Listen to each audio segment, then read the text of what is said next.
habe ich mir hier ein Blech, wo das Holz entlang leitet und ein Schweißdraht zum Gas geben. So, hier habe ich einen Handfang, wo ich das Brennholz mit transportiere. Und da habe ich mir gedacht, das war immer so umständlich mit der Säge. Stecke ich die einfach auch auf. Das liegt hier ganz locker drauf, ohne viel Theater.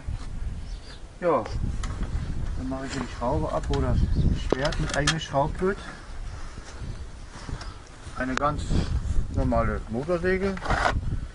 Wie gesagt, mit dem Block hier vorne drin, was ja auch fast alle haben. Das Schweißdraht zum Gas geben, da kommt er schon mal rein.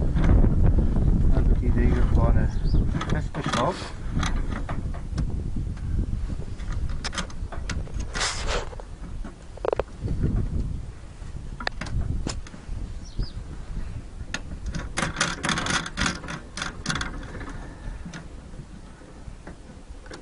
Schön fest, damit sie nicht weg kann. So, jetzt haben wir das.